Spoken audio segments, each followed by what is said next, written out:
So, good day everyone. I'm here to discuss the maintenance activity for a personal computer.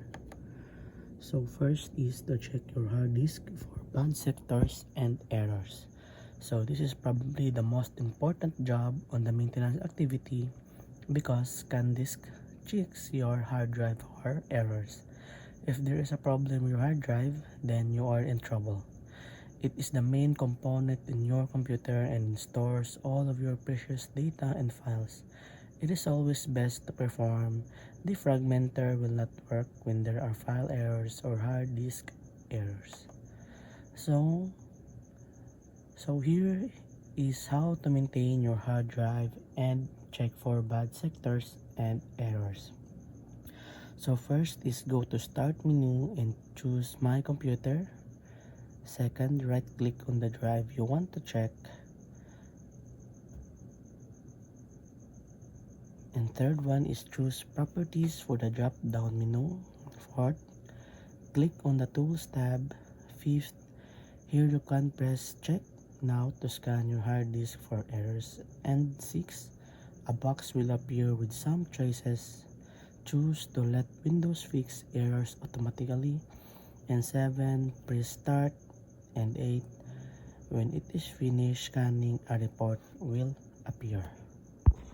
So next is to defragment your computer. So the Windows Disk Defragmenter organizes files and data into areas that help the computer run smoothly.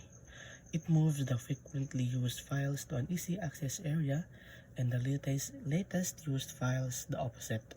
It also gathers fragmented files and groups them back together, and you should defrag your computer every 10 to 15 days.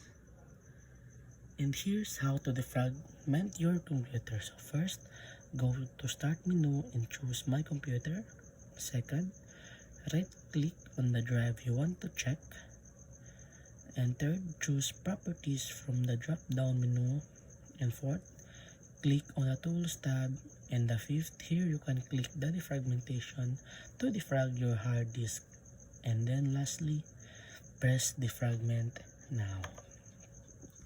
So, how to remove unwanted and junk files.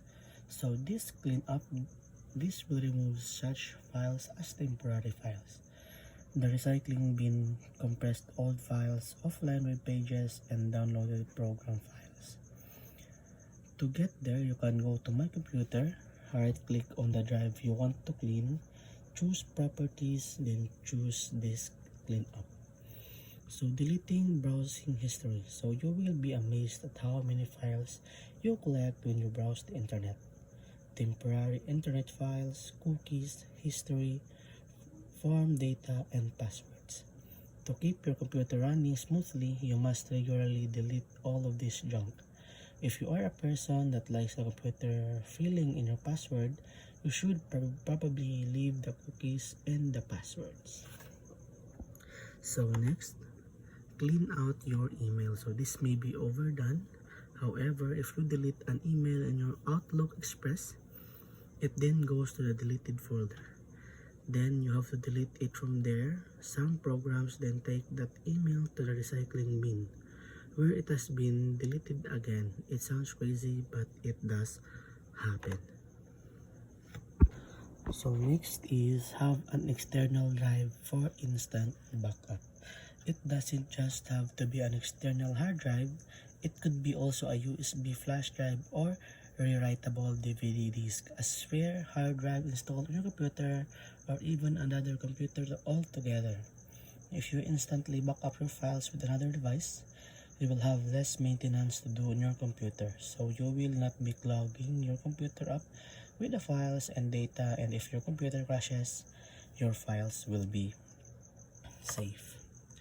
And also keep your computer organized. So you are probably wondering why this is on a computer maintenance activity. So however, it can be very important. Being organized helps you keep track of files and folders. So this way, you will know if you need a particular file on your computer or not. So you can back up or delete unwanted files and just store the ones you really needed. So keeping your computer neat and tidy helps you with the backup process. This way you know where everything is and you can copy it easily. And also guard your computer from viruses. So first, antivirus software. So it is always have good antivirus software installed.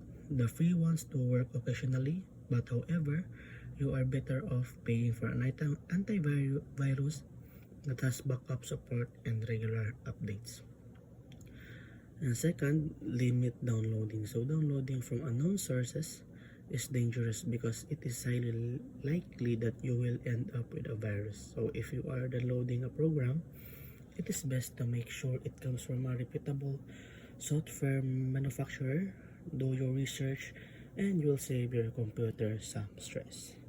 And also bad websites.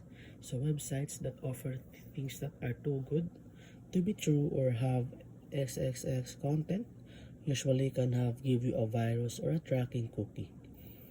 The instant you visit this site, the best way is to stay away from these sites. Next, suspicious emails. So if you are not sure who has sent an email and it is an attachment, do not open it, delete it. If it really is important, the person will send it to you. And lastly, illegal software. So if you don't have the real deal software, you are putting your computer at risk. So people have tampered and altered this software to make it work illegally, and who knows what they have added to it. This software can also very easily do weird things on your computer.